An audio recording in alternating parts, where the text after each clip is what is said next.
Zero Malabar സഭയുടെ 34ാമത് സിനഡിന്റെ ആദ്യ സമ്മേളനം മൗണ്ട് സെന്റ് തോമസിൽ സമാപിച്ചു. Major archbishop Mar Raphael Thattil പുറപ്പെടുവിച്ച സർക്കുലറിലെ പ്രധാന തീരുമാനങ്ങൾ ഇവയാണ്. സമുദായ ശാക്തീകരണ വർഷം. സഭയുടെ വളർച്ചയും അംഗങ്ങളുടെ സാമൂഹിക സാമ്പത്തിക ഉന്നമനവും ലക്ഷ്യമിട്ട് 2026 സമുദായ ശാക്തീകരണ വർഷമായി പ്രഖ്യാപിച്ചു. യുവാക്കളെയും കുടുംബങ്ങളെയും ശാക്തീകരിക്കുക, ജനസംഖ്യാ ശോഷണം ചർച്ച ചെയ്യുക, സമുദായാംഗങ്ങൾ രാഷ്ട്രീയത്തിലും ഭരണരംഗത്തും സജീവമാകുക, ശാസ്ത്രീയ കൃഷിയിലൂടെ തൊഴിലവസരങ്ങൾ സൃഷ്ടിക്കുക എന്നിവയാണ് ഇതിന്റെ പ്രധാന ലക്ഷ്യം. ഏകീകൃത കുർബാനയും സമാധാന ശ്രമങ്ങളും. ഏകീകൃത കുർബാന നടപ്പിലാക്കുന്നതിൽ സഭ ഉറച്ചു നിൽക്കുന്നു. എന്നാൽ എറണാകുളം അങ്കമാലി അതിരൂപതയിലെ സാഹചര്യം പരിഗണിച്ച് അവിടെ കുർബാന ഏകീകരണം ഘട്ടം ഘട്ടമായി നടപ്പിലാക്കാൻ സിനഡ് തീരുമാനിച്ചു. പ്രതിഷേധങ്ങൾ ഒഴിവാക്കി എല്ലാവരും അനുരഞ്ജനത്തിന്റെ പാത സ്വീകരിക്കണമെന്ന് മേജർ ആർച്ച് ബിഷപ്പ് ആഹ്വാനം ചെയ്തു.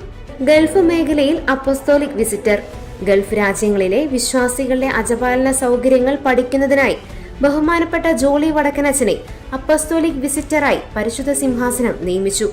ഇവിടങ്ങളിലെ സഭാ സംവിധാനങ്ങൾ മെച്ചപ്പെടുന്നതിൽ ഇത് നിർണായക ചുവടുവെപ്പാകും. വൈദിക പരിശീലനത്തിൽ മാറ്റം. കാലഘട്ടത്തിനനുസരിച്ച് വൈദിക പരിശീലന പദ്ധതി പരിഷ്കരിക്കാൻ സിനഡ് തീരുമാനിച്ചു. ഇതിന്റെ ആദ്യഘട്ടമായി മൈനർ സെമിനാരി പരിശീലനത്തിൽ കാതലായ മാറ്റങ്ങൾ കൊണ്ടുവരും. ആത്മീയതയോടൊപ്പം സാമൂഹിക പ്രതിബദ്ധതയും സാങ്കേതിക നൈപുണ്യമുള്ള വൈദികരെ വാർത്തെടുക്കുകയാണ് ലക്ഷ്യം. പുതിയ മിഷണറി പ്രസ്ഥാനം. അൽമായർക്കായി Jeevan Jyothi Syro Malabar missionary movement എന്ന പേരിൽ പുതിയ പ്രേക്ഷിത മുന്നേറ്റം ആരംഭിക്കും. സുവിശേഷ പ്രഘോഷണത്തിൽ സജീവ പങ്കാളിത്തം ഉറപ്പാക്കാൻ ഇതിലൂടെ സാധിക്കും. സാമൂഹിക ആശങ്കകൾ.